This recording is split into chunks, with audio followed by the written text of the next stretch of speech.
a recap of last week. Great. So do you have a notebook? You want to? Yeah, give me a second. I got to go grab it. Great. Okay. So we have a target. Okay. Let me move it. So draw a target with 6 rings. Okay. So your inner circle, I'll wait till you've drawn your target.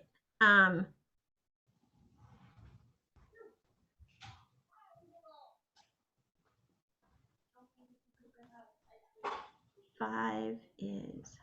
Okay. Okay. So your inner circle is you.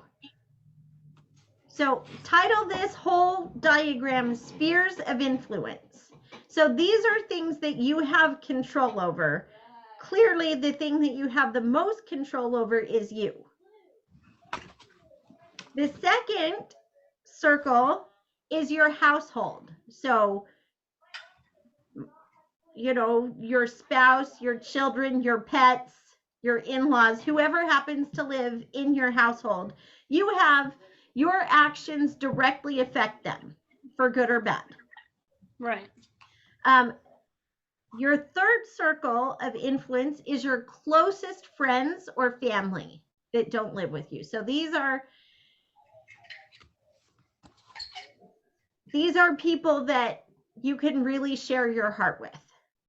And all of these have a physical counterpart. You know, if you have a roommate and you don't do the dishes, clearly that's going to affect your living situation. But I'm mostly going to be focusing on emotional relationships. So 3 is your heart family.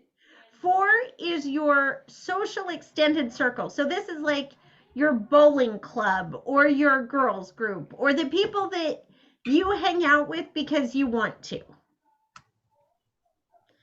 Right. 5 are people that you have to hang out with. So this is your work, your coworkers, your classmates, acquaintances, church people, like whoever's in, you're all in this thing together because that's where you ended up. And then 6 is the wide world. So you could see clearly as you go out, your circle of influence gets much broader, and your personal influence is diluted.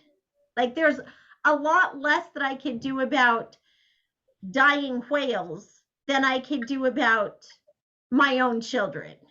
Right. Right? So, right. But that's not to say that it has no influence.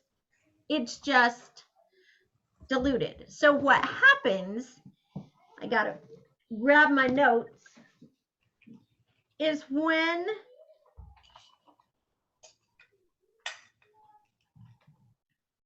these circles get out of alignment. My mom used to say, only you can shower for yourself.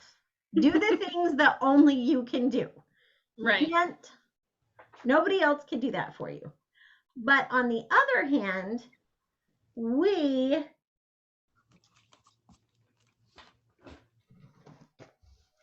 could do a lot of things that put our circles out of alignment.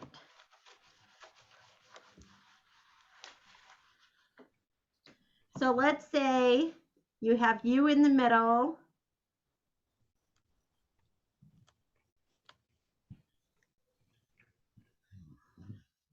Then I'm going to put number, okay? When things start looking like this, that's out of control.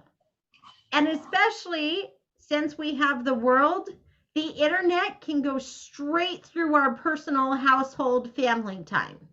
Like the world comes straight in and influences us. And so unless we do things to put things in appropriate control, everything gets out of whack. Right. This is not rocket science. I'm sure you are doing. But again, there are things.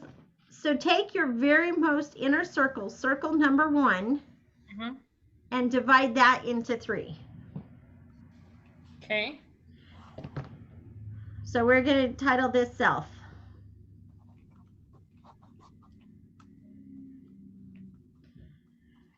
So on the outer ring, you could do everything like sleep, get enough sleep, drink water, eat healthy, and still feel like your life has no meaning and no purpose.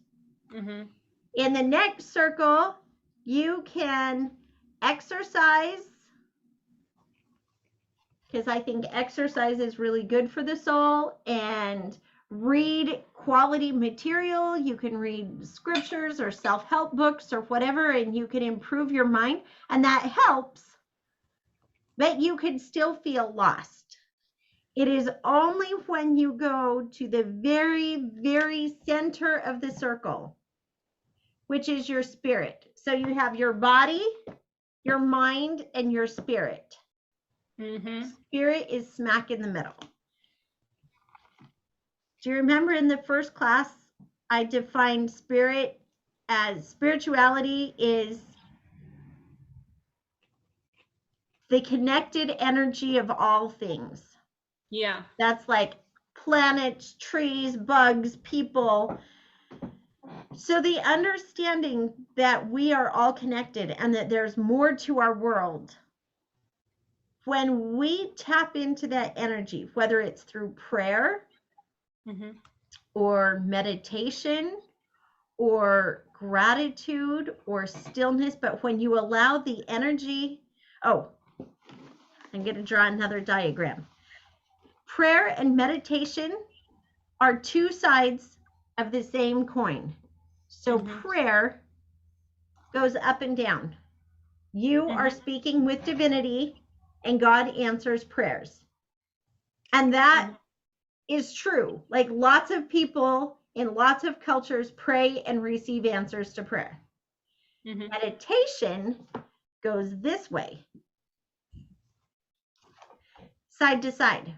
When you see yourself and connect with the energy around you and you let the energy of all living things flow into you, you have a lateral connection with all living things.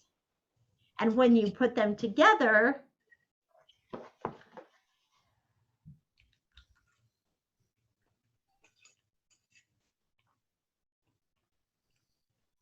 you get a complete sphere.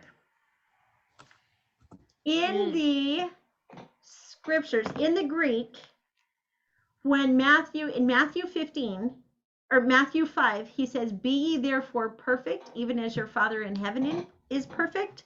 But in Greek, perfect means whole or complete. And I don't think perfection is a static state of being. I think it's a state of mind, of being complete, of being whole, of being comfortable in your own skin and knowing that you're connected to something bigger than yourself. And so once you have that connection, you could think of it like a stem of a water lily plant that is grounding you, that your connection with deity, with spirituality is grounding you. So the universe doesn't revolve around you, but your universe does. You ground yourself, and then your household, if things get out of whack, you could be like, okay, I'm going to take a deep breath and I'm not going to be angry and I'm not going to yell at my kids, or I'm not going to let these petty things get to me. Okay, now I'm going to can I reasonably take dinner to my neighbor? Yes or no? Sometimes yes, sometimes no. But as the more grounded you are in yourself, the more those rings are able to stay in balance around you. And then what's really cool is I'm going to draw my rings again. Okay. So everybody has talents.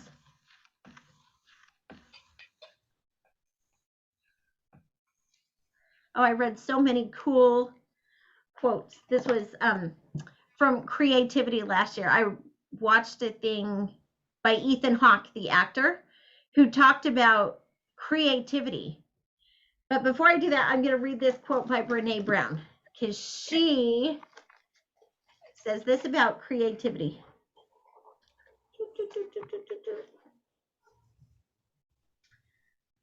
We all have gifts and talents. When we cultivate those gifts and share them with the world, we create a sense of meaning and purpose in our lives.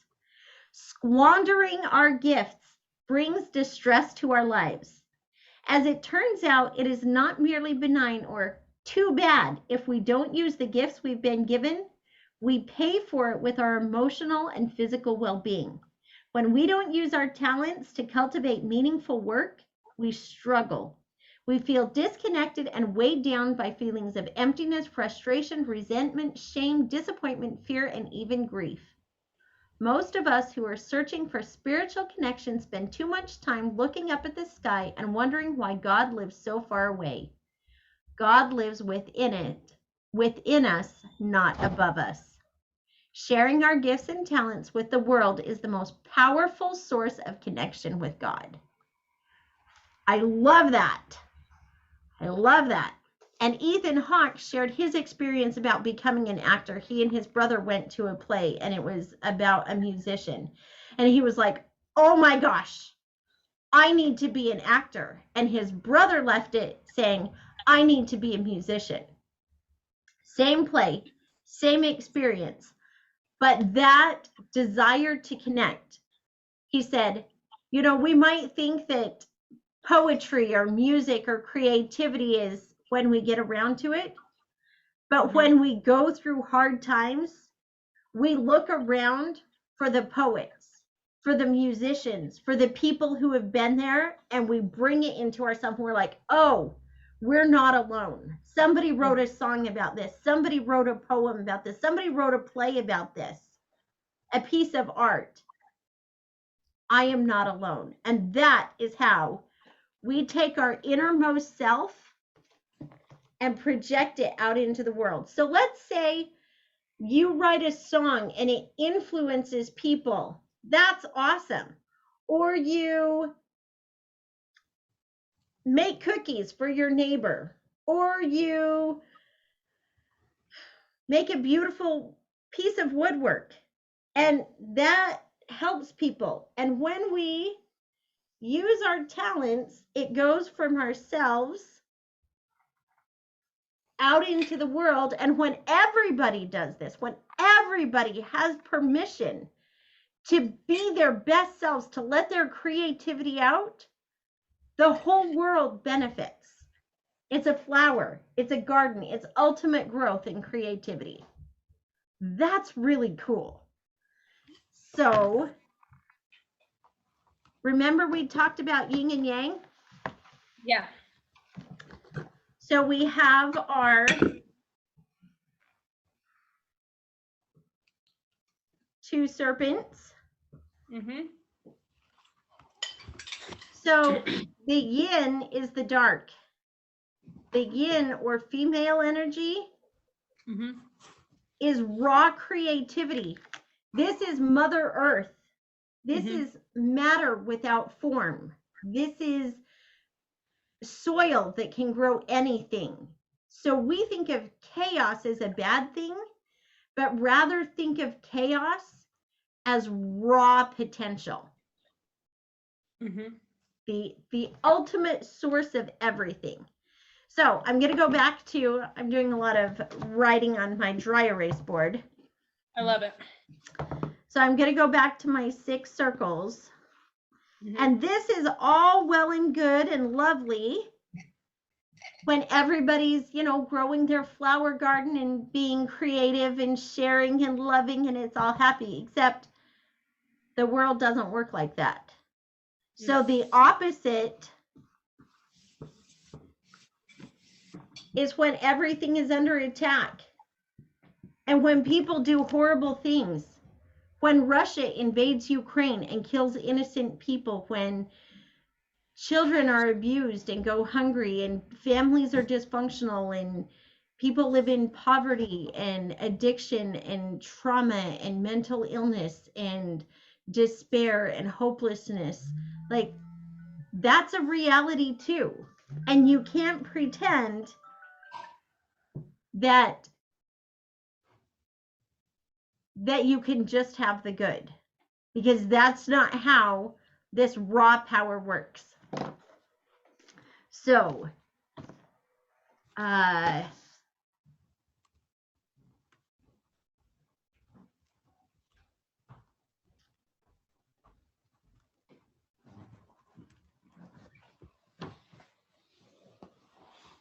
I think when Jesus said, love God and love your neighbor of yourself as yourself, what he's talking about is when you love yourself really truly, when you are connected to a power that's bigger than yourself, and you know who you are and you're comfortable, then you can take that out into the world and bless other people. And on that hangs all the laws and all the prophets. And I don't think he's just talking about Christianity. This is the yin and the yang. This is other things. So I'm going to share my screen with you, and I'm going to introduce you to an amazing Hindu goddess. While I'm looking this up, I heard a good quote that said, there are three kinds of trials in the world. There's the trials that we do to ourselves. There's the trials that come from other people doing really crap of life. So a tsunami or, whatever. Some of them we can control. Some of them we can't control. And some of them we can only control the way we react to them. What are your thoughts while I'm looking this up? Well, a couple of things. That last quote kind of reminded me of something I learned about storytelling. There's only like 3 types of conflict. There's man versus self, man versus man, and man versus nature or God. And that's kind of the same thing where there's, if there's the 3 different trials, it's the trial with yourself, with others, and with nature, which I see that all the time. I think that's really kind of the only categories that exist for that. So that kind of reminded me of that. What was another thing? I can't remember what the other thing I had was. No, I like that. And one of the things that I've learned is stories are vital. Stories are essential.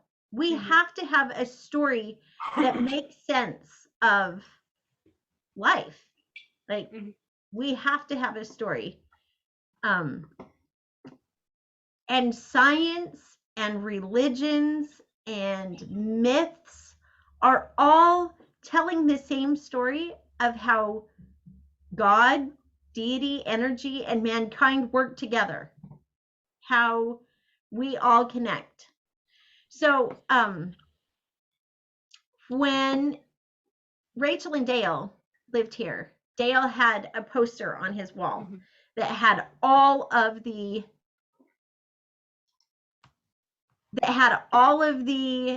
names of God, the great I am, Alpha, Omega, the Lamb, all these different words. Right. So if you think about the Hindu culture, and I think you heard this when you came to visit and toured the Hindu temple. So imagine a place before there was writing, before there was scripture, before there was anything.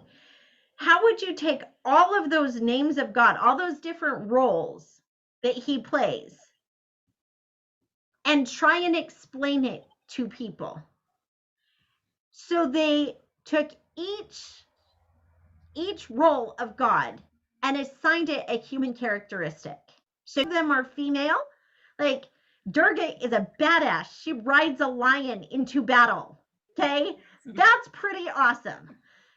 This goddess, the goddess Kali, is considered, the Krishna Kali is a Hindu goddess who is considered to be the master of death, time, and change. Ooh, let me bring up, share my screen so you can see what I'm seeing.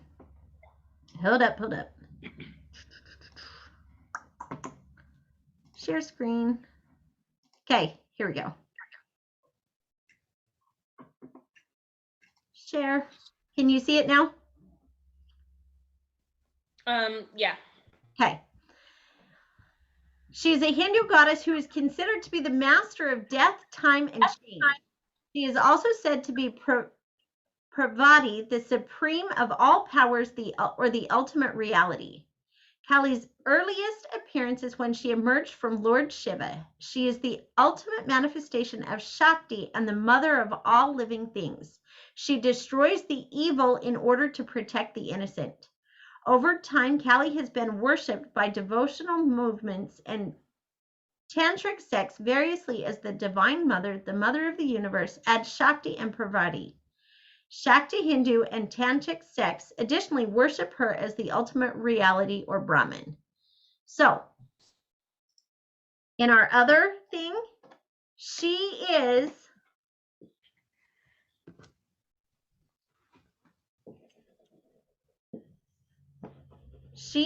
yang. She is the dark energy.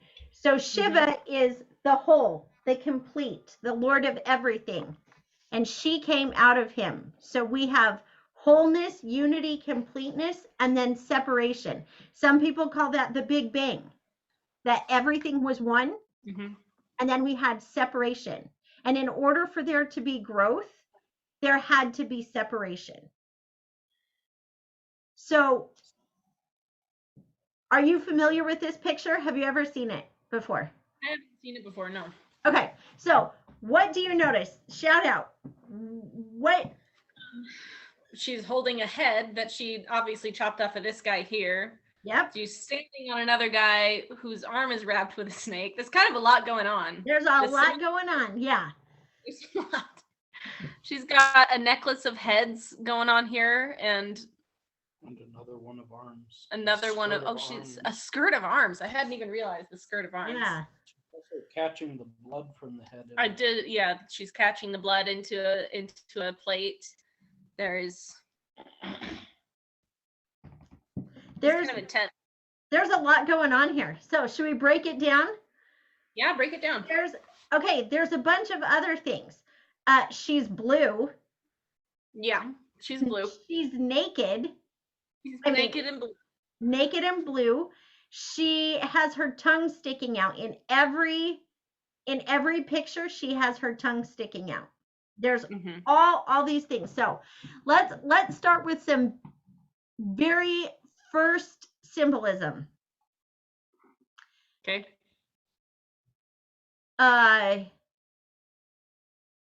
She has conquered the natural man.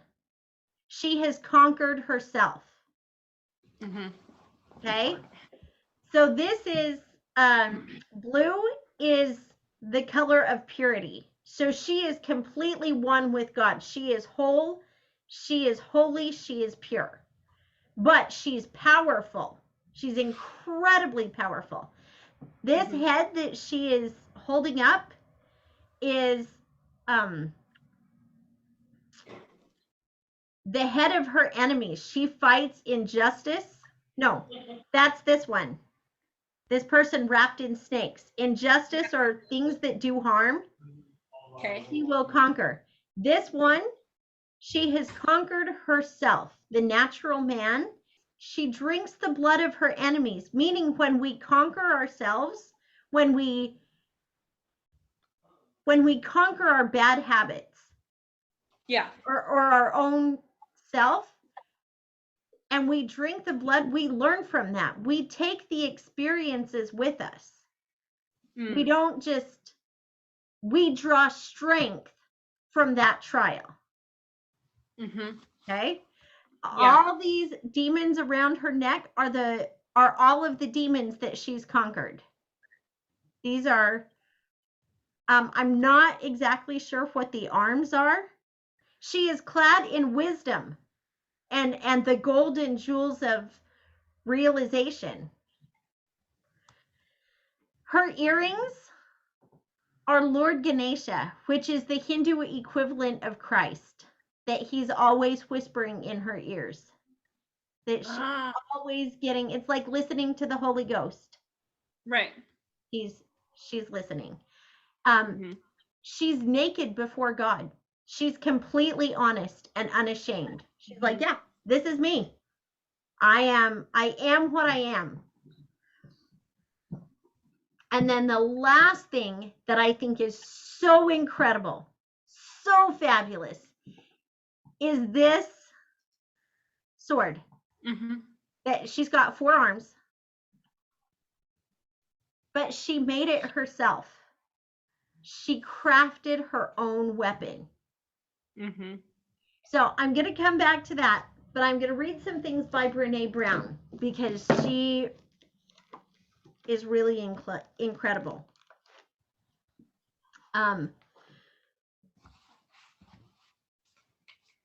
So I'm going to pause Callie for a minute and tell you this story. Brene Brown is a researcher who studies shame and, let's see,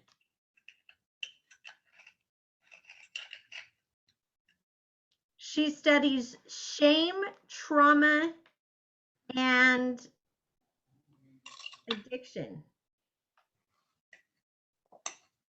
That's not right.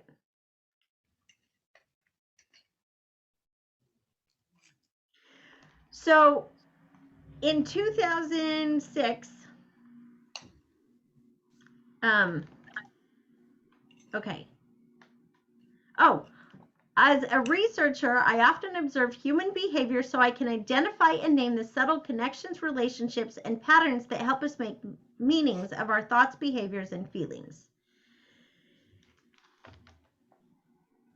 Up to that point, I had dedicated my career to studying the difficult emotions like shame, fear, and vulnerability. I had written academic pieces on shame, developed a shame resilience curriculum for mental health and addiction professionals, and written a book about shame resilience called I Thought It Was Just Me.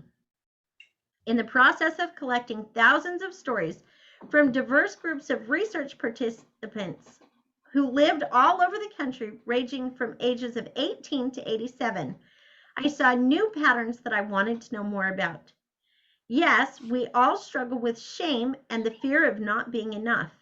And yes, many of us are afraid to let our true selves be seen and known. But in this huge amount of data, there was also story after story of people who were living these amazing and inspiring lives. I had heard stories about the power of embracing imperfection and vulnerability. I learned about the inexorable connection between joy and gratitude and how things that I take for granted, like rest and play, are as vital to our health as nutrition and exercise. These research participants trusted themselves and they talked about authenticity and love and belonging in a way that was completely new to me.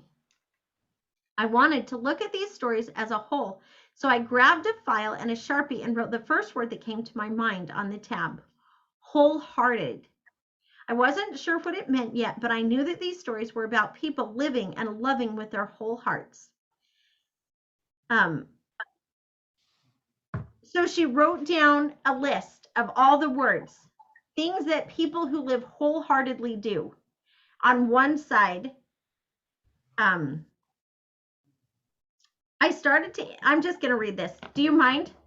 No, I don't mind. She says it so much better than I do. I had a lot of questions about wholeheartedness. What did these folks value? How did they create all of this resilience in their lives? What were their main concerns and how did they resolve or address them?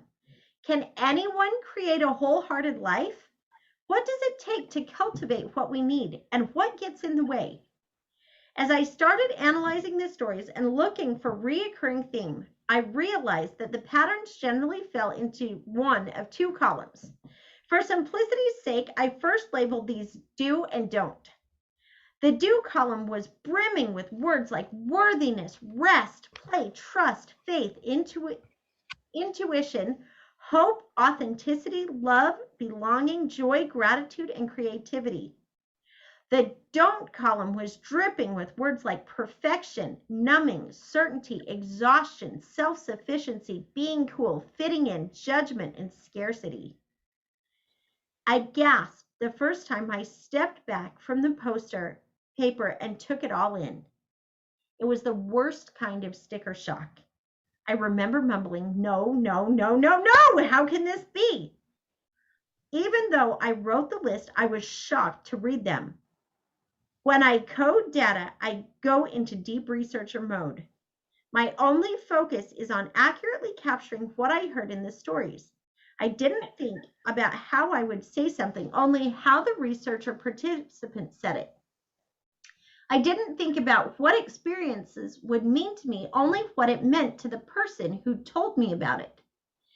I sat in the chair at my breakfast room table and stared at these two lists for a very long time. My eyes wandered up and down and across. I remember at one point I was actually sitting there with tears in my eyes with my hand across my mouth, like someone had just delivered bad news. And in fact, it was bad news. I thought I'd find the wholehearted people were just like me and doing all of the same things I was doing, working hard, following the rules, doing it until I got it right, always trying to know myself better, raising my kids exactly by the books. After studying tough topics like shame for a decade, I truly believed I deserved confirmation that I was living right. And here's the tough lesson I learned that day and every day since. How much we know and understand ourselves is critically important. But there is something that is even more essential to living a wholehearted life: loving ourselves. That was a really hard wake-up call for her. And she had to realize that even though she understood shame and she could research it, she wasn't being honest with herself. She wasn't being vulnerable. She wasn't letting herself be authentic. And it was really, really hard because she spent her whole life being competent, being smart, being intelligent, being well-respected, being all of these things that are good attributes. But they weren't honest. They weren't whole. And they weren't making her happy. And this whole book is about how to do that, the gift of imperfections. It's 10 years old. This is the 10th anniversary copy. So next year, we're going to really dig into how do we love ourselves? How do we heal from trauma? How do we make right the things in our life that we are maybe hiding? Maybe that we're not taking a good hard look in the mirror, that we're like, I'm fine, I'm fine, I'm fine. No. To be a goddess, you need to look really hard in the mirror and then realize that you have demons that need slaying, but that you have the capacity to do it. Because essentially, we're goddesses. We came from God. We came, the energy that is around us is also within us. So here's the thing that I learned about Callie that I think is amazing. I'm going to go back to her sword. She created her own weapon.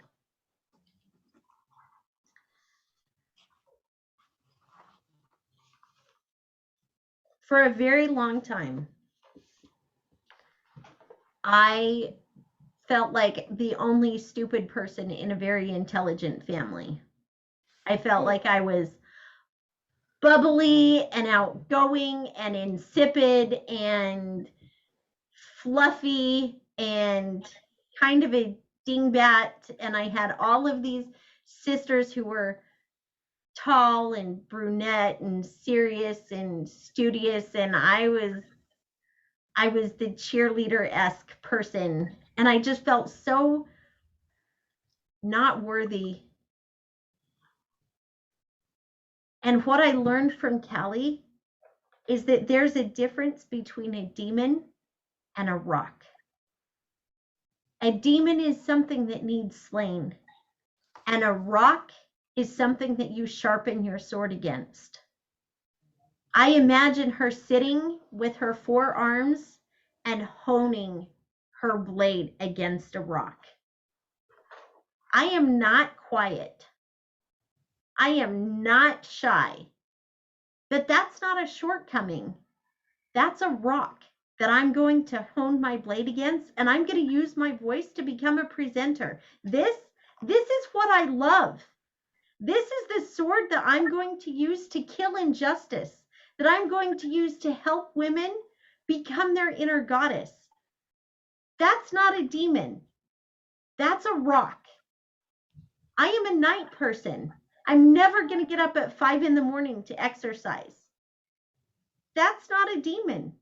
That's not something that needs slaying, because last week a friend called me at midnight and said she had an emergency, and I had to immediately leave. I was up and I was able to go and help her in the way that she needed helped in that moment. That's not a demon that needs slaying. That's a rock. That's a rock. So as you look at yourself, what makes you happy? What is creative? What are the things that send joy out into the world and connect you with deity? That's the beauty of the goddess Kali, is she is fierce.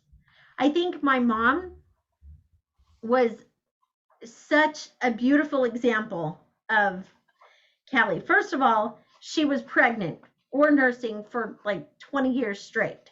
So she suffered from depression. Her house was never clean. It was chaotic. There were books around all the time. She suffered from depression, from shame, from guilt, but she also had a thirsty hunger for knowledge. Those are the gold bands. That's the jewelry that she took into the next life. Nobody cares if her dishes weren't done. Those didn't go with her, but knowledge, relationships, lasting impressions on people, kindness, and the, oh my gosh, amazing capacity for slaying her own demons. I'm so grateful that she had the courage to face her demons, that she did not pass them on to me. It would have been so easy for her when she was molested at a young age to take all of that guilt and bitterness and shame and pass it on to her children, but she didn't. She conquered it. She conquered it with the spirit whispering in her ears, telling her that she was worthy and that she wasn't at fault and that she could overcome it. She didn't pass that on, and she drew strength from that demon that she killed. Be fierce in your convictions. Be solid in your convictions. And be a warrior for good. So I want you to take just a minute, and you don't have to answer out loud, but you can if you want. I want you to take a minute and visualize your weapon. It doesn't have to be a sword. Wonder Woman's got a whip.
Well, I just drew a picture of a hatchet. I hear you drawing. I was like, okay, that's awesome. Yeah. It doesn't it doesn't matter what your weapon is, as long Mhm. as it fits your hand correctly and is sharp. Mhm. It's sharp. Make it work for you. Yeah. That's awesome. So, did you do the meditation of breathing in what you want and breathing out what you don't want? Yeah, it was really hard to focus for 5 whole minutes. I Just talked to Aaron about that, and he was like, that's a really long meditation. Most people start with 1 to 2 minutes. So yeah. that might have been biting off more than you could chew. But No, and that's kind of the thing, is that I tried going for the 5 minutes. I didn't always make it. But one thing that I think it really helped me, for me, I was very much specifically focusing on breathing in confidence and breathing out insecurity. And I could, I was able to see the difference. awesome. So, yeah. That's so cool. Okay, I have another meditation that I want you to try this week. Yeah. Okay. So, this is a meditation where, you know what, let's just try it. So, get comfortable and close your eyes. Just take 3 deep breaths.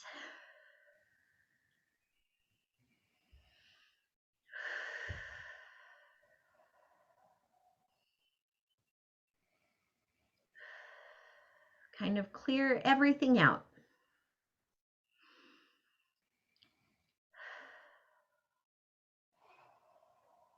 Okay, this one's not going to be 5 minutes. We're going to do it a little bit shorter, but I want you to go on a journey of the mind and think about, what's around you, the energy of your household. How's your energy? How do you feel? Then go through the rings that we discussed. Your household. Breathe in the energy of the people that you love the best. Then go to the next ring out. Friends, family, social groups,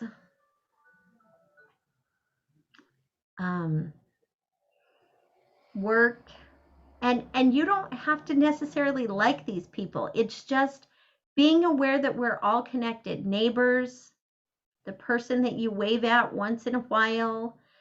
Think of your city, your state, the country, everything. Things that grow, plants, animals. Just imagine yourself being part of this vast network of minds and energies, and people are working and creating and living and loving and suffering. It's all part of life, and we're all part of it. We're all connected. Go as far out as you can into the oceans and the mountains, further out into the universe, the solar system. Go as far out as your brain can go and pause there.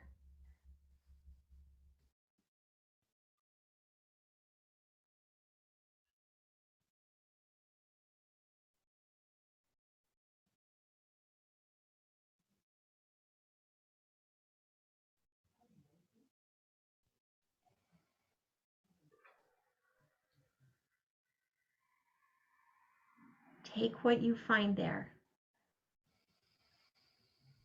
That is God. And bring it back. Breathe slowly and do your journey backwards.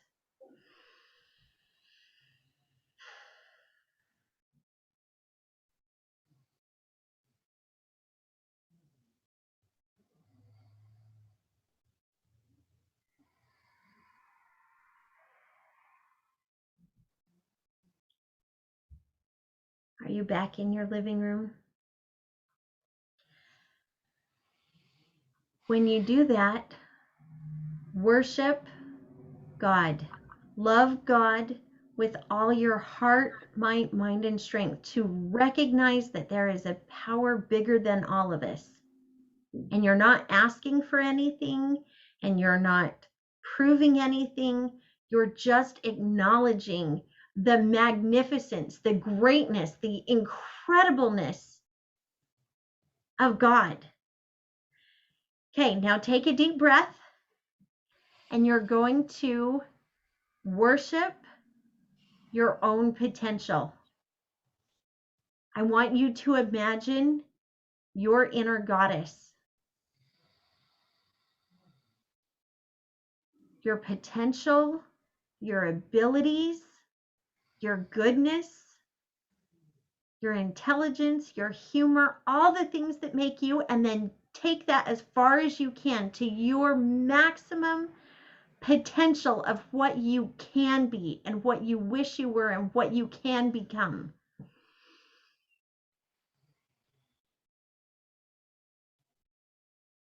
And visualize that being.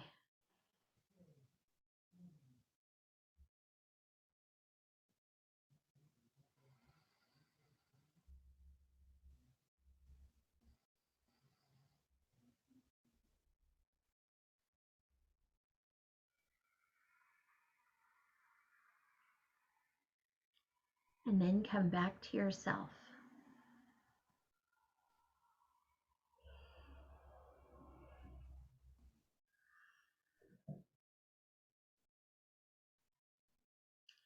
And then we're going to do one more. Bow to your mortal self. Bow to your humanity, to your faults, to your shortcomings, to your insecurities, the shame, the regret, the things that we wish we were better at. And be honest about them, but don't beat yourself up for them. These are the things that make you human, that give you connection. Bow to your humanity. Take a minute to own it, and then come back to yourself.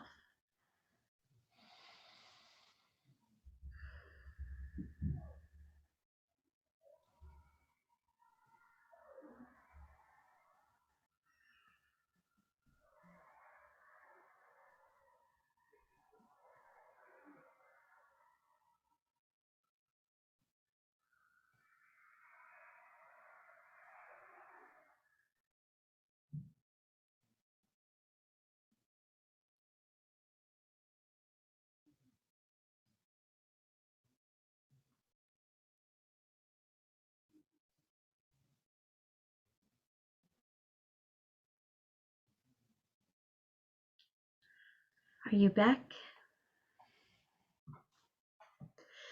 Okay, I'm going to end with one more quote by Brené Brown. I told you this whole book is about owning your shame and getting rid of it. She says, I still use the definition of authenticity that I first wrote for this book as a personal prayer. So holding these words in my heart and in my hand, here is my prayer for all of us and my daily commitment. May we find the courage to let go of who we think we are supposed to be so that we can fully embrace our authentic selves, the imperfect, the creative, the vulnerable, the powerful, the broken, and the beautiful. May we show ourselves and others the compassion that comes from knowing that we are all made of strength and struggle. May we create a just and equitable world where privilege isn't a prerequisite for self-expression and authenticity, where everyone feels invited and safe to express their power and their vulnerability. And last, may we experience the strength of connection, the love of belonging, and the grace of pure joy.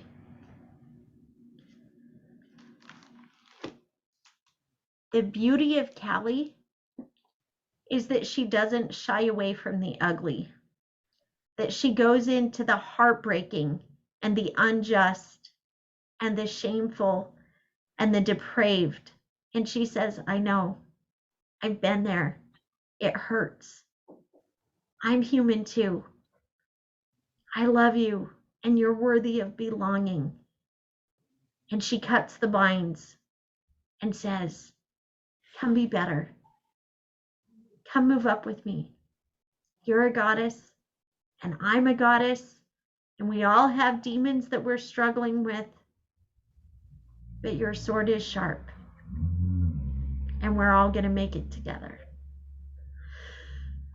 So do your goddess meditation every day this week and visualize your sword or your weapon.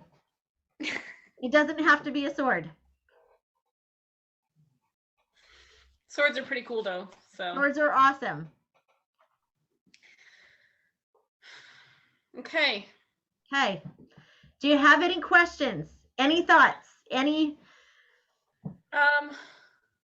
Yeah, first of all, awesome. I loved all of that. That was Thank great. I feel like now looking at Callie, I can kind of see myself in it, or at least my potential in it. Yes. You know? Awesome. It's incredible, and it's something that I want to be able to keep my focus on and to remind myself of. Yeah. Because that's something that, and that's the kind of the whole point with this whole class about being a goddess and recognizing that part of yourself and acknowledging it so constantly so that you don't lose sight of it, because it's so easy to lose sight of. So easy. So easy. Especially when media and the world broadcast their agenda into your hand. Yeah. Oh, yeah. 24/7. 24/7. Barrage. Yeah. So that's that, and I'm definitely going to do that meditation. The other thing is, I remembered where I first heard of Brené Brown, and I watched her TED Talk a few years ago. Have you seen her TED Talk? You should. Okay. It was great. I remember it making a really big impact in my life at the time. I've been watching a bunch of TED Talks at that time. I watched a documentary about the science and psychology of joy, and cool. It was very interesting because I made a very conscious decision to seek out the things in my life that bring me joy, no matter what they are.